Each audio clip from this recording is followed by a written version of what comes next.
দেশে সাম্প্রদায়িক সম্প্রীতি নেই, সংখ্যালঘু ভোটাররা নিরাপদ নয় এমন প্রচার করতেই চট্টগ্রামের রাউজানে গভীর রাতে একের পর এক হিন্দু ও বৌদ্ধ বাড়িতে আগুন দেয়া হয়।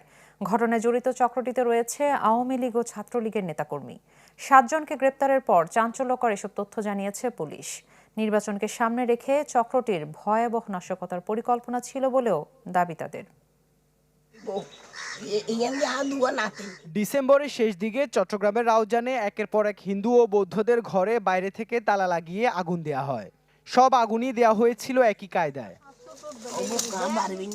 আগুন দেওয়ার পাশাপাশি বিভিন্ন ব্যক্তির নাম লিখে টানিয়ে দেয়া হয় ব্যানারও। এইসব ঘটনায় কোনো প্রাণহানির ঘটনা না ঘটলেও আতঙ্ক ছড়িয়ে পড়ে সর্বত্র।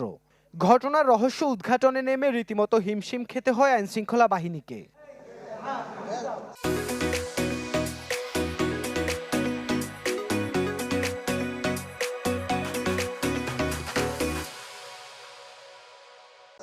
গত কয়েকদিন ধরে চেষ্টার পর গ্রেপ্তার হয় মনির হোসেন, ওমর ফারুক, কবির হোসেন, কার্তিক, বিপ্লব বড়ুয়া, লোকমান এবং পারভেজ নামে ৭ জন। এর মধ্যে মনির স্বীকারোক্তি দিয়েছে আদালতে। তার জবানবন্দি ও বাকিদের জিজ্ঞাসাবাদে বেরিয়ে আসে চাঞ্চল্যকর তথ্য।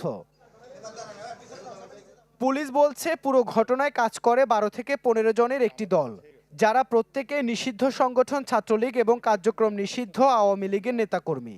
ব্যানারে উল্লেখিত মোবাইল নাম্বার সহ যে হাতে লেখা যিনি লিখেছেন তাকে গ্রেপ্তার করা হয় এবং সিএনজি চালিত যে অটোরিকশা এবং মোটরসাইকেল যেগুলো এই ৫টি ঘটনাস্থলেই ব্যবহৃত হয়েছিল তাদের সেগুলো উদ্ধার করা হয়েছে। তারা যতটুকু ফোকাসড হওয়ার পরিকল্পনা ছিল সেই পরিমাণে ফোকাসড হয়নি বলে আস্তে আস্তে কিন্তু তাদের কার্যক্রমের গতি বেড়ে গেছে এবং সর্বশেষ ২-১টা ঘটনা থেকে পুরো বাড়িই ভস্মীভূত হয়েছে। সারা দেশে একের পর এক নাশকতা তৈরির পরিকল্পনা ছিল চক্রটির, যার শুরু হয় রাউজান রাঙ্গুনিয়া থেকে।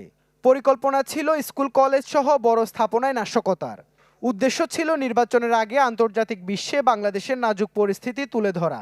বাংলাদেশের সাম্প্রতিক সম্প্রীতি নেই এর প্রমাণ করা, বাংলাদেশে হিন্দু বৌদ্ধ এবং পাহাড়ি জনগোষ্ঠী নিরাপদ নয় তাকে আন্তর্জাতিকীকরণ করা। এই কার্যক্রমগুলো করার মাধ্যমে যদি বিব্রতকর পরিস্থিতি সৃষ্টি হয় তাহলে তাদের অনেক নেতা নেত্রী দেশে ফিরে আসার সুযোগ পাবেন। যারা মূল পরিকল্পনাকারী, অর্থলগ্নিকারী, বাস্তবায়নকারী সমস্ত যাদের সবারই তথ্য আমরা পেয়েছি, পুরোপুরি গ্রেপ্তার করা আমাদের আমরা সক্ষম হইনি।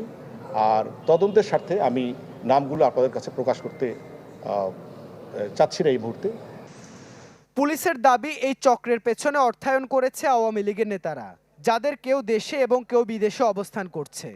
রাউজানে আগুনের ঘটনায় খরচ করা হয় ১৫ লাখ টাকার মতো। ইবেন মির, চ্যানেল 24, চট্টগ্রাম।